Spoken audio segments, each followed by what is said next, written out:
Hello everyone, Tyler here. Welcome back to AI Football Prediction Lab. I hope you are all doing well. In this video, we will cover the 6 World Cup matches shown on your screen. As always, our football expert Luca has carried out a deep analysis and will be here shortly to share his insights and predictions. But before we bring Luca in, I want to let you know that our next video will be available exclusively to our premium members, where we'll break down the 6 matches you can see on your screen right now. If you'd like to become a premium member, you can find all the membership details in the description below. So let's not waste any more time and hand things over to Luca for today's analysis and predictions. Hello everyone, Luca here. As Tyler mentioned, we have 6 matches to cover, so let's not waste any more time and get straight into the action. We'll begin with Norway versus France. Before we get into the analysis, I want to start with some match details. The game will be played at Boston Stadium with kickoff at 3 p.m. local time. The temperature is expected to be around 25 degrees Celsius. Since this is an open-air stadium, the warm weather could have a slight impact on the players throughout the match. Moving on to the team news. France have done exactly what everyone expected, winning their first 2 matches and securing qualification for the knockout stage. However, ahead of this game, there is some important news. Didier Deschamps' mother sadly passed away, so he has traveled back to France and will not be on the touchline for this match. As for Norway, many people expected them to battle Senegal for second place in the group. Instead, they have exceeded expectations and now have a chance to finish top of the group if they beat France. They have been one of the most impressive teams in the tournament so far, and their team chemistry has looked outstanding. And my prediction for this match is France double chance and over 1.5 total goals. The reason I expect at least 2 goals is quite simple. Both teams have world-class attacking players. On one side you have Kylian Mbappe, and on the other you have Erling Haaland. Along with Lionel Messi, they are all competing for the Golden Boot, so there is extra motivation for them to keep scoring. On top of that, in my opinion, neither team has looked completely convincing defensively. Both sides have shown that they can concede chances, which makes at least 2 goals look like a very reasonable expectation. As for the double chance selection, regardless of how many goals we see, I simply do not expect France to lose this match. Yes, we could see some rotation because they have already qualified, but France have incredible squad depth. I also believe the players will be highly motivated to put in a strong performance for their manager during such a difficult time. For all of those reasons, France double chance and over 1.5 total goals looks like a logical combination to me. Our next match is Senegal versus Iraq. This match will be played in Toronto. Around kickoff time, the temperature is expected to be around 16 to 17 degrees Celsius, so the conditions should be much better for football than in the Norway versus France match. As for the team news, Senegal have failed to pick up any points from their first 2 matches and have been a huge disappointment to their fans. That is especially surprising because they have so many high-quality players in their squad. Now the only thing they can do is win this match by a good margin and hope to finish among the best third-place teams. It is also worth mentioning that goalkeeper Edouard Mendy will miss this match through injury. Meanwhile, Iraq have also lost their first 2 matches. Even if they win this game, qualifying will still be extremely difficult because of their poor goal difference. So we can almost describe this as a formality match for them. For this match, I also have a combined prediction. My selections are Senegal to win, and Senegal to be the first team to reach 3 corners. Winning is simply something Senegal have to do. They have a very strong squad, and if they fail to win this match, they will be eliminated from the tournament much earlier than anyone expected. But as I mentioned earlier, winning alone may not be enough. It looks like they will need to win by a comfortable margin if they want to finish among the best third-place teams. So even if they score early, I expect them to keep attacking. Because of that, I think Senegal will win plenty of corners, and naturally, I expect them to be the first team to reach 3 corners. For all of those reasons, Senegal to win the match and Senegal to be the first team to reach 3 corners looks like a logical combination to me. Our next match is Cape Verde versus Saudi Arabia.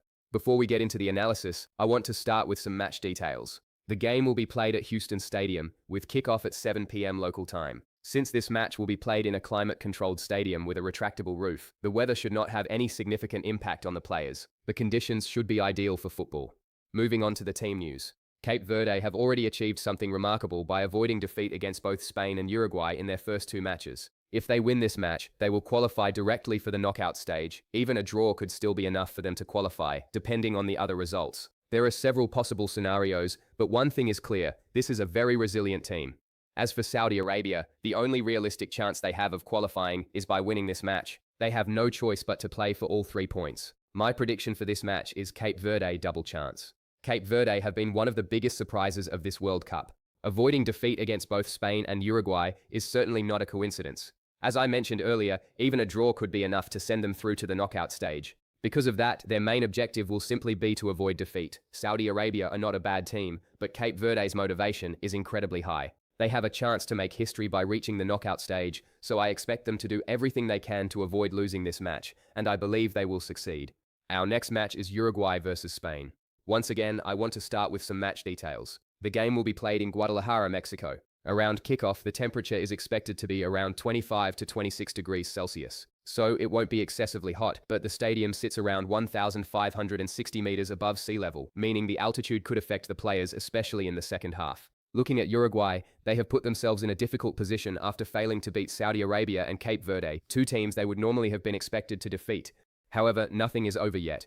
Even a draw could still be enough for Uruguay to progress, but their qualification would then depend on the outcome of the Cape Verde versus Saudi Arabia match, as well as results elsewhere in the tournament. As for Spain, they comfortably defeated Saudi Arabia in their last match and have effectively secured their place in the knockout stage. Even if they lose this match, they are still expected to qualify, at worst, as one of the best third-place teams. For this match, I have two different predictions. My first prediction is Uruguay over 1.5 cards. This is going to be a very stressful match for Uruguay.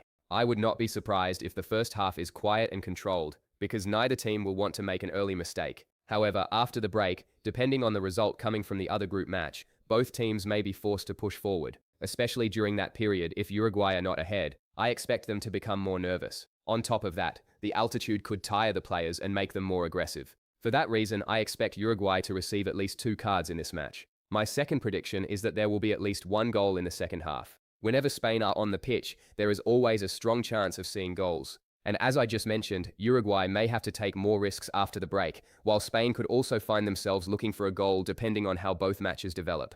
For all of those reasons, I believe we will see at least 1 goal after the interval. To recap, my first prediction is that Uruguay will receive at least 2 cards, and my second prediction is that we will see at least 1 goal after the break. Our next match is Egypt versus Iran. Around kickoff, the temperature is expected to be around 17 degrees Celsius, so the weather conditions are ideal for football. As for the teams, Egypt currently sit top of the group with 4 points. Even if they lose this match, they are still expected to qualify at worst as one of the best third-place teams. However, finishing third could leave them with a much tougher opponent in the knockout stage, so they will be determined to hold on to top spot. As for Iran, despite all the off-the-pitch problems they have faced, they have remained unbeaten after their first 2 matches. Even a draw could still be enough to send them through, but that will depend on the result of the other group match, as well as results elsewhere in the tournament. So far, they have shown great fighting spirit and have looked like a team with nothing to lose. For this match, I have a combined prediction. My selections are Egypt double chance and under 1.5 first half goals. Egypt have a stronger squad than Iran, and as I mentioned earlier, they will not want to give up first place in the group. Finishing as group winners would most likely give them a much more favorable opponent in the knockout stage, and they know that. At the same time, I expect both teams to start the match very cautiously. A draw could be enough for Iran depending on other results, so I do not expect them to take unnecessary risks from the beginning. Egypt, meanwhile, have no reason to force the game early. For all of those reasons, I expect a quiet first half with no more than 1 goal, and I also believe Egypt will avoid defeat. Our next match is New Zealand versus Belgium. The game will be played at BC Place in Vancouver, with kickoff at 8 p.m. local time. The conditions should be ideal for football. As for the teams, Belgium have been one of the biggest disappointments of the tournament so far. Despite being the clear favourites in this group, they have failed to win either of their first 2 matches. There is no room for mistakes anymore.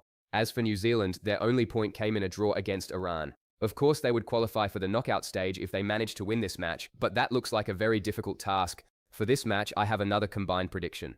My selections are Belgium to score at least 2 goals and Belgium to take at least 2 more corners than New Zealand. I think these selections already show the type of game I am expecting.